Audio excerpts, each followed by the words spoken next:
क्या बॉलीवुड की उस महिला की कहानी जानते हैं जिसके पिता की मृत्यु के समय उसकी जेब में सिर्फ 30 रुपए थे, लेकिन उसने खुद 100 करोड़ की फिल्में बनाई?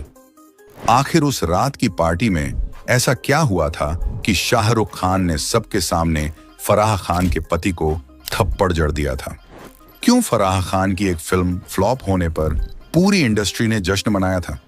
और कैसे एक मामूली कुक को स्टार बनाकर उन्होंने अपनी पूरी इमेज बदल दी? चलिए आज इन सभी सवालों के जवाब ढूंढते हैं। उनका जन्म फराह डिब्बा खान के रूप में एक फिल्मी परिवार में हुआ था। पिता कामरान खान एक स्टंटमैन से फिल्म मेकर बने थे और मां मेनका ईरानी का भी इंडस्ट्री से गहरा नाता था। फराह मशहूर राइटर डायरेक्टर जोड़ी फरहान अख्तर और जोया अख्तर की फर्स्ट कजिन है, यानी बचपन से ही उनके घर में फिल्मों का माहौल था, पार्टियों की रौनक थी और स्टार्स का आना जाना लगा रहता था। फराह एक ऐसी जिंदगी जी रही थी जिसका सपना करोड़ों लोग देखते हैं, लेकिन कहते हैं ना, बॉलीवुड में किस्मत का सिक्का कब पलट जाए कोई नहीं जानता। फराह के परिवार के साथ भी कुछ ऐसा ही हुआ। उनके पिता ने अपना सब कुछ दांव पर लगाकर एक बड़े बजट की फिल्म बनाई। उन्हें उम्मीद थी कि यह फिल्म उन्हें इंडस्ट्री के टॉप डायरेक्टर्स की लिस्ट में शामिल कर देगी, लेकिन हुआ ठीक इसका उल्टा। फिल्म शुक्रवार को रिलीज हुई और रविवार आते आते खान परिवार सड़क पर आ चुका था। यह कोई फिल्मी डायलॉग नहीं, बल्कि फराह की जिंदगी की वो कड़वी हकीकत थी जिसने उनका बचपन हमेशा के लिए बदल दिया। एक इंटरव्यू में फराह ने बताया था कि वो सिर्फ 6 साल की थी जब उनकी जिंदगी 360 डिग्री घूम गई। घर की महंगी गाड़ियां, मां के कीमती गहने, ग्रामोफोन, सब कुछ एक एक करके बिक गया। आखिर में उनके पास सिर्फ एक खाली घर, 2 सोफे और एक पंखा बचा था। हालात इतने बदतर हो गए थे कि घर का खर्च चलाने के लिए उन्हें अपने ही घर का ड्राइंग रूम कुछ घंटों के लिए किराए पर देना पड़ता था। लोग वहां किटी पार्टी करते, ताश खेलते और बदले में कुछ पैसे दे जाते, जिससे उनके घर का चूल्हा जलता था। यह सिर्फ पैसों की तंगी नहीं थी, यह एक गहरा भावनात्मक सदमा था। अपनी आंखों के सामने अपने सपनों को टूटते देख फराह के पिता शराब के नशे में डूब गए। जो घर कभी पार्टियों और हंसी ठिठोली से गूंजता था, अब वहां सिर्फ खामोशी और डर का माहौल था। आज जब हम फराह खान के बिंदास, मुंहफट और कंट्रोलिंग नेचर को देखते हैं, तो हमें समझना होगा कि इसकी जड़ें उनके इसी मुश्किल बचपन में हैं। जब वह कहती हैं कि आज भी मेरी सबसे बड़ी सिक्योरिटी एक घर का होना है, तो यह उनके उस डर को दिखाता है जो उन्होंने बचपन में झेला था। फराह ने डांस की कोई फॉर्मल ट्रेनिंग नहीं ली थी। उनकी प्रेरणा थे पॉप के बादशाह माइकल जैक्सन। जब उन्होंने जैक्सन के गाने थ्रिलर का वीडियो देखा तो वह उनकी दीवानी हो गई। उन्होंने खुद से ही डांस सीखना शुरू कर दिया। फिल्म जो जीता वही सिकंदर के सेट पर। फिल्म की कोरियोग्राफर थीं उस दौर की लेजेंड सरोज खान, लेकिन किसी वजह से उन्होंने फिल्म बीच में ही छोड़ दी। उस वक्त फराह सेट पर चौथी असिस्टेंट डायरेक्टर थी। जब डायरेक्टर मंसूर खान को कोई और नहीं मिला तो उन्होंने फराह को यह जिम्मेदारी सौंप दी। यहीं से फराह की किस्मत का सितारा चमका। फराह ने खुद एक इंटरव्यू में बताया है कि पहला नशा गाने की शूटिंग के दौरान आमिर खान ने उन्हें कैमरे के लेंस, एंगल्स और दूसरी चीजों के बारे में सिखाया था। आमिर उस वक्त एक बड़े स्टार थे, लेकिन उन्होंने बिना किसी स्टार एटीट्यूड के फराह की मदद की। यह फराह के लिए किसी फिल्म स्कूल की ट्रेनिंग से कम नहीं था। इसके बाद फराह ने कभी पीछे मुड़कर नहीं देखा। उन्होंने 100 से ज्यादा गानों को कोरियोग्राफ किया और एक के बाद एक हिट दिए। विरासत का ढोल बजने लगा, दिल से का छैया छैया, कहो ना प्यार है का एक पल का जीना और दिल चाहता है का वो लड़की है कहाँ जैसे गानों के लिए उन्हें कई फिल्म फेयर अवार्ड्स मिले। कोई मिल गया कि गाने इधर चला मैं उधर चला के लिए, तो उन्हें नेशनल अवार्ड से भी सम्मानित किया गया। कोरियोग्राफी की दुनिया में टॉप पर पहुंचने के बाद फराह का अगला और सबसे बड़ा सपना था फिल्म डायरेक्शन, और इस सपने को पंख दिए उनके सबसे अच्छे दोस्त बॉलीवुड के बादशाह शाहरुख खान ने। दोनों की दोस्ती कभी हाँ कभी ना के सेट पर शुरू हुई थी और वक्त के साथ और भी गहरी होती चली गई। 2004 में शाहरुख खान के प्रोडक्शन हाउस रेड मैं हूं ना डायरेक्ट की। यह फिल्म उस समय के हिसाब से भारत पाकिस्तान के रिश्ते पर एक बहुत ही फ्रेश और पॉजिटिव नजरिया पेश करती थी। फिल्म में एक्शन था, कॉमेडी थी, रोमांस था और था फराह का सिग्नेचर मसाला अंदाज। फिल्म बॉक्स ऑफिस पर जबरदस्त हिट हुई और फराह खान ने साबित कर दिया कि वह सिर्फ एक बेहतरीन कोरियोग्राफर ही नहीं बल्कि एक कमाल की डायरेक्टर भी हैं। इसी फिल्म के सेट से उनके सख्त रवैये के किस्से भी मशहूर हुए। कहा जाता है कि एक सीन के दौरान उन्होंने जाहिद खान को इतनी जोर से डांटा था कि गुस्से में अपनी चप्पल तक फेंक दी थी। इसके बाद 2007 में आई ओम शांति ओम। इस फिल्म ने तो बॉक्स ऑफिस पर आग ही लगा दी।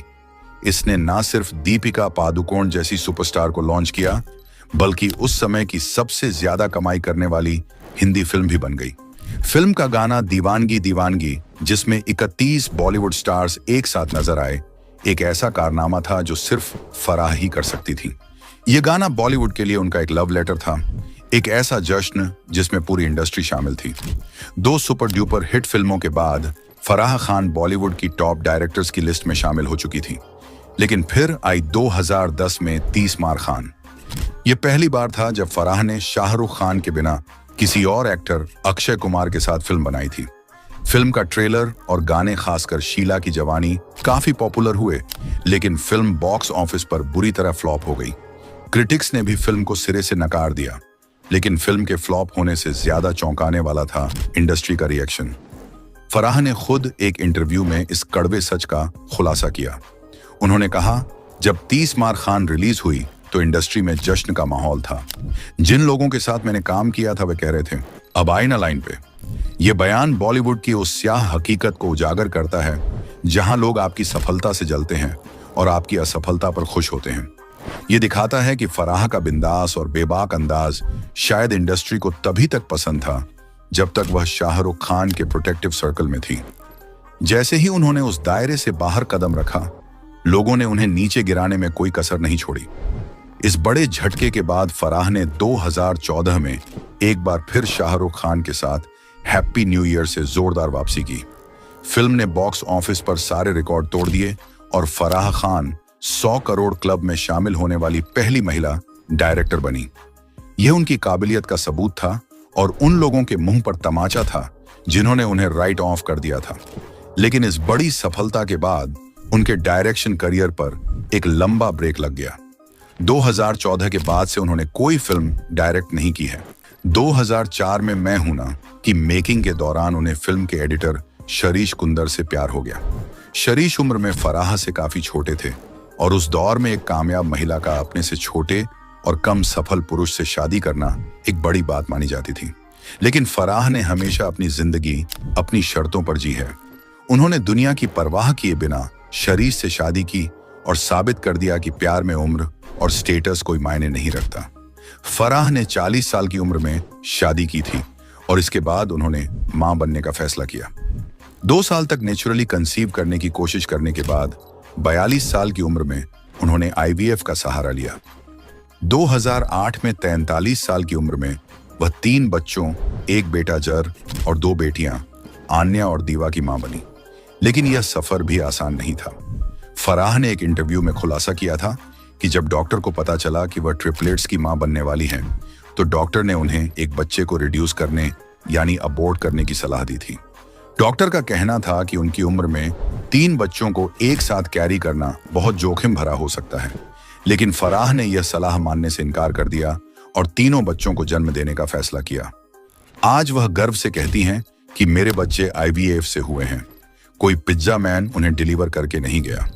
उनका यह बयान उन लाखों महिलाओं को हिम्मत देता है जो मां बनने के लिए मेडिकल साइंस का सहारा लेती हैं। फराह खुद बताती हैं, तुम्हें पता है मैंने उसे कैसे ढूंढा? हे भगवान, मुझे ये स्टोरी बतानी है। बिहार के दरभंगा से आए दिलीप, जो शादीशुदा हैं और 2 बच्चों के पापा, मुंबई में किस्मत आजमाने आए। और देखो, किस्मत ने उन्हें सीधे बॉलीवुड के पावर हाउस में पहुंचा दिया। ये सिर्फ सही टाइम पर सही जगह होने की बात नहीं, ये डेस्टिनी है दोस्तों। दिलीप की जर्नी फर्श से अर्श तक की है, रियल इंस्पायरिंग। उनकी पहली जॉब दिल्ली की सड़कों पर, सैलरी सिर्फ 300 रुपए। लेकिन फराह की एंट्री ने सब बदल दिया। फराह के यहां पहली सैलरी 20,000 रुपए। आज उनकी कमाई का अंदाजा लगाओ। रिपोर्ट्स कहती हैं 1 लाख से ज्यादा महीना। फराह मजाक में कहती हैं, अब मत पूछो कितना कमाता है। और ये सिर्फ सैलरी नहीं, फराह ने उन्हें लग्जरी लाइफ दी। इसी से दिलीप ने गांव में 3 मंजिला घर बनाया, जमीन खरीदी, कार ली। 300 से 1 लाख प्लस तक। ये सपना सच होने जैसा है ना? आपकी ऐसी कोई स्टोरी है? शेयर करो कमेंट्स में। अब 2024 की बात। फराह फिल्म इंडस्ट्री की पॉलिटिक्स और एक्टर्स के नखरों से तंग आ चुकी थी। स्मार्ट मूव, उन्होंने अपना यूट्यूब चैनल लॉन्च किया जहां वो कंट्रोल में हैं। फॉर्मेट सिंपल लेकिन जीनियस। फराह और दिलीप सेलेब्स जैसे रवीना टंडन, मलाइका अरोड़ा, करण जौहर के घर जाते, आसान रेसिपीज बनाते। दिलीप पहले कैमरे से शर्माते थे, चुप रहते थे, लेकिन धीरे धीरे उनका कॉन्फिडेंस बूम और शुरू हुए वायरल मोमेंट्स। याद है अश्नीर ग्रोवर एपिसोड? दिलीप ने उनकी वाइफ माधुरी को देखकर कहा, मैंने आपको 2 से 3 गानों में देखा है। वो उन्हें माधुरी दीक्षित समझ बैठे। या जुनैद खान एपिसोड, लंबाई से लगता है अमिताभ सर के बच्चे और आमिर की हाइट पर इशारा। फराह बोली, मेरी दोस्ती तुड़वाएगा ये। उनकी नोकझोंक टॉम एंड जेरी जैसी है, सुपर एंटरटेनिंग। आपका फेवरेट मोमेंट कौन सा है बताओ? लेकिन हर स्टोरी में विलेन होता है। यहां मुकेश छाबड़ा, वो वॉग एपिसोड जहां फराह दिलीप को ऑडिशन के लिए ले गई। मजाक चल रहा था लेकिन मुकेश ने हद पार की। दिलीप पर ताने, किचन में रहो, न बिरयानी आती है न एक्टिंग, और फिर धक्का, दिलीप को किनारे धकेला। फराह ने बचाव किया लेकिन सोशल मीडिया पर आग लग गई। लोगों ने कहा, क्लासिस्ट, घिनौना, ये बॉलीवुड का डार्क साइड दिखाता है। क्या आपको गुस्सा आया? कमेंट करो। अब कुछ emotional moments. Boney Kapoor episode, खाना तैयार, सब टेबल पर, लेकिन दिलीप पीछे हट गए। कुछ बोले, उन्हें भी सीट दो। दूसरे बोले, हेल्पर्स का रोल यही है। गौहर खान एपिसोड, गौहर ने दिलीप को बुलाया, आओ बैठो खाओ, सुपर स्वीट। लेकिन बोनी एपिसोड में खुशी कपूर को ऑमलेट सिखाते वक्त दिलीप ने हाथ पकड़ा। फराह बोली, शर्म नहीं आई? Just don't let him touch you. ये स्क्रिप्टेड था या रियल? Debate on. अब दिलीप स्टार हैं। MTR, विम जैसे ब्रांड्स, शाहरुख के साथ एड। SR के बोले, मेरा टाइम देख, तेरे कुक के साथ ऐड कर रहा हूं। दिलीप का मैनेजर है। पहली इंटरनेशनल ट्रिप मालदीव, पैप्स ने फोटोज ली। उदयपुर ट्रिप, दिलीप को लग्जरी कार, फराह को वैन। राजा बोले, दिलीप को असिस्टेंट चाहिए। फेक IG अकाउंट पर फराह ने वार्निंग दी। दोनों एक दूसरे के लिए जरूरी।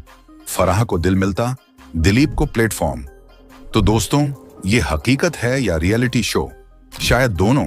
ये कहानी हंसाती है, सोचने पर मजबूर करती है। बॉलीवुड की सबसे मसालेदार स्टोरी। आपकी राय क्या है? कमेंट जरूर करो, लाइक दबाओ, सब्सक्राइब करो और उस हाइप बटन को स्मैश करो। अगली वीडियो में मिलते हैं। बाय।